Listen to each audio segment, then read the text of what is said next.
नमस्कार। आज हम ऑनलाइन क्लासेस के अंदर बीए पार्ट सेकंड के प्रथम प्रश्न पत्र मध्यकालीन भारतीय इतिहास के अंतर्गत फिरोज शाह तुगलक का अध्ययन करेंगे। इससे पूर्व वाली क्लास में हमने मोहम्मद बिन तुगलक का अध्ययन किया था, जिसके अंदर उसकी हमने जन कल्याणकारी नीतियों और उसकी योजनाओं की असफलताओं के ऊपर चर्चा की थी। मोहम्मद बिन तुगलक की 1351 ईस्वी के अंदर ठट्टा नामक स्थान के ऊपर उनकी मृत्यु हो गई और मृत्यु के समय 23 मार्च 1931 को ही ठट्टा नामक स्थान पर ही अमीरों की आग्रह के ऊपर फिरोज शाह तुगलक का राज्यारोहण किया गया।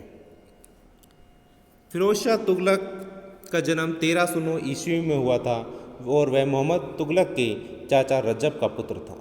मोहम्मद तुगलक के शासनकाल के अंदर उसे अमीर हाजिब के पद पर नियुक्त किया गया था। फिरोज तुगलक ने अपनी शासन नीति के तहत अनेक प्रशासनिक सुधार कार्य किए जो उसकी जन कल्याणकारी भावना से प्रेरित थे। यही कारण है कि एल्फिस्टन महोदय ने उसे सल्तनत युग का अकबर माना है।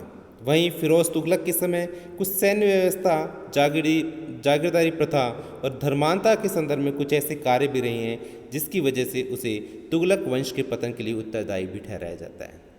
आज हम अपने इस वीडियोज़ के अंदर फिरोज शाह तुगलक की शासन नीति और उनके प्रशासनिक सुधारों के साथ साथ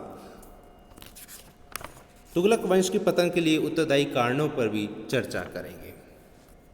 फिरोज तुगलक एक सच्चे इस्लामी शासक के आदर्शों तक पहुंचने के लिए उसने उलमाओं की सलाह से इस्लाम के सिद्धांतों के अनुसार शासन का संचालन किया। मलिक मकबूल जैसे योग्य एवं अनुभवी व्यक्तियों को उसने नजीर के पद पर नियुक्त किया। उसके शासनकाल के अंदर अनेक प्रकार के प्रशासनिक सुधार कार्य किए गए जो कि जन कल्याणकारी भावना से प्रेरित थे। इनमें सर्वप्रथम उसने राजस्व व्यवस्था में सुधार हेतु एक राजस्व अधिकारियों और कर्मचारियों के वेतन को बढ़ा दिया। किसानों से पुराने ऋण तकाबी को माफ़ कर दिया गया। वहीं सूबेदारों से वार्षिक भेंट लेने की प्रथा को भी उसने समाप्त कर दिया। संपूर्ण क्षेत्र का राजस्व के विवरण जानने के लिए उसने हिसामुद्दीन को नियुक्त किया, जिसके अपने आकलन के अंदर राज्य की वार्षिक आय को 6 करोड़ 85 लाख टका बताई गई है। उसने किसानों से भूमि कर भी निश्चित कर दिए गए। उसके पश्चात फिरोज तुगलक ने 24 प्रकार के अवांछनीय कष्टदायक करों को समाप्त कर दिया, जो कि किसानों के ऊपर बहुत ही एक तरह से कहें कष्टदायक कर थे ये किसानों के लिए।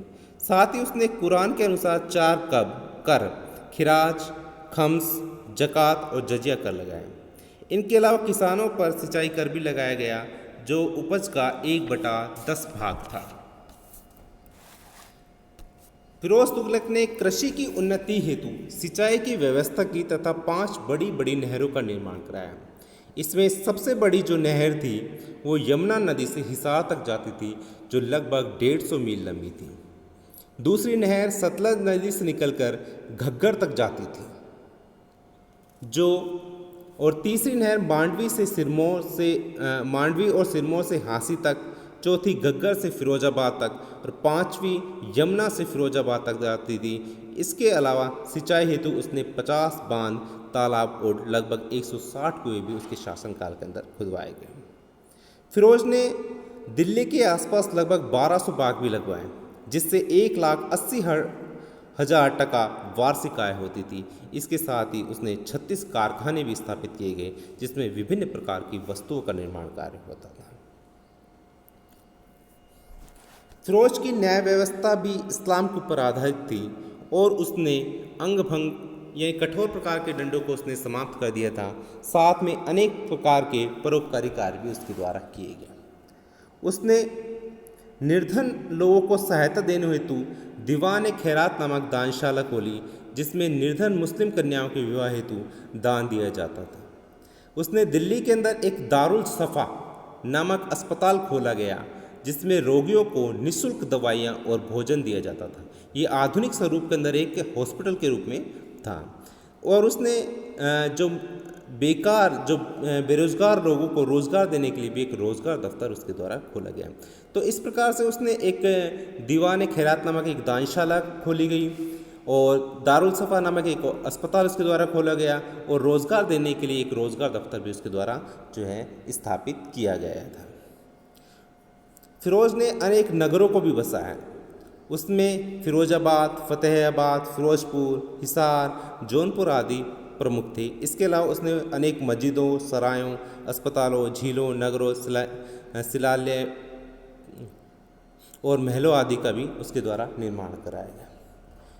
फिरोज ने बड़े बड़े अधिकारियों को वेतन के बदले जागीरें प्रदान की तथा इसके साथ ही सैनिक अधिकारियों और सैनिकों को भी वेतन के बदले उसके द्वारा जागीरें दी गई। फिरोज एक साहसी योद्धा तथा सेनापति के गुणों का उसमें सर्वथा अभाव रहा है तथा उसकी सैन्य व्यवस्था भी दोषपूर्ण थी। सैनिकों का पद इस समय वंशानुगत हो गया था और उन्हें वेतन के बदले जागीरें प्रदान की गई थी। उसकी स्थायी सेना में 90,000 घुड़सवार थे और शेष अमीरों सूबेदारों द्वारा संगठित थे और इस समय सेना के अंदर भी भ्रष्टाचार अपने चरम के ऊपर था। फिरोज को दासों को रखने का बड़ा शौक था। उसके शासनकाल में लगभग 1,80,000 दास थे और इनके प्रबंध हेतु फिरोज ने एक दीवान बंदगान नामक एक नवीन विभाग की भी स्थापना की। 40,000 दास उसके शाही महल में हमेशा उसकी सेवा के अंदर उपस्थित रहते थे। तो इस प्रकार से दासों को रखने का उसे बड़ा शौक रहा है।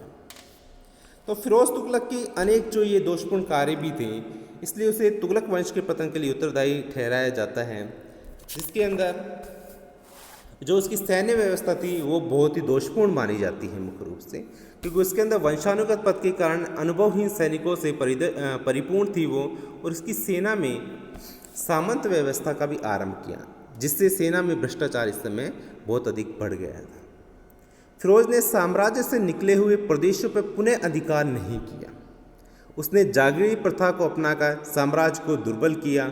वहीं जागीरदार धीरे धीरे अपनी शक्ति बढ़ाकर स्वतंत्र राज्यों की भी स्थापना करने के प्रयास करने लगे। इसके अलावा दासों की संख्या बढ़ने से साम्राज्य पर एवं इनके व्यय का भार बढ़ा। इसके साथ ही ये लोग संगठित हो गए तथा राजनीति में भी भाग लेने लग गए, जो साम्राज्य के लिए भी बहुत ही घातक सिद्ध हुए। फिरोज तुगलक एक कट्टर सुन्नी मुसलमान था और उसने ब्राह्मणों के ऊपर भी जजिया कर लगाया। ये पहला सुल्तान था जिसने ब्राह्मणों के ऊपर जजिया कर लगाया और उसने हिंदू मंदिरों, मूर्तियों को भी नष्ट कर दिया। यही कारण है कि आधुनिक इतिहासकार मजूमदार ने फिरोज को इस युग का महान धर्मांध सुल्तान माना है। फिरोज की विवेकहीन उदारता ने शासन को दुर्बल और भ्रष्ट भी बना दिया था। उसकी विवेकहीन उदारता के कारण लोगों में राज का भय खत्म हो गया था तथा शासन तंत्र अस्त व्यस्त हो गया था। फिरोज में एक योग्य शासक के गुणों का भी सर्वथा अभाव था और शासन में इस समय भ्रष्टाचार बहुत ही व्याप्त था। वह स्वयं भी भ्रष्टाचार को प्रोत्साहित करता था।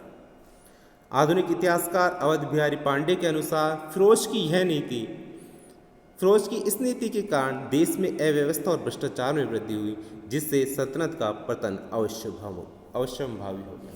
तो इस प्रकार फिरोज ने की जो शासन व्यवस्था रही है कुछ जन कल्याणकारी भी रही है। इसके अलावा कुछ उसने दोषपूर्ण कार्य भी किए, जिसके कारण उसे जो है तुगलक वंश के पतन का जो है कारक भी उसे माना जाता है, जिसमें मुख्य रूप से उसकी शासन व्यवस्था में जो भ्रष्टाचार व्याप्त है, जो जागीरदारी प्रथा रही है, उसकी दास प्रथा जो रही है, इसके अलावा उसकी धर्मांधता की जो नीति रही है, और इस कारण उसके इन नीतियों के कारण उसे तुगलक वंश के पतन का कारण माना जाता है। धन्यवाद।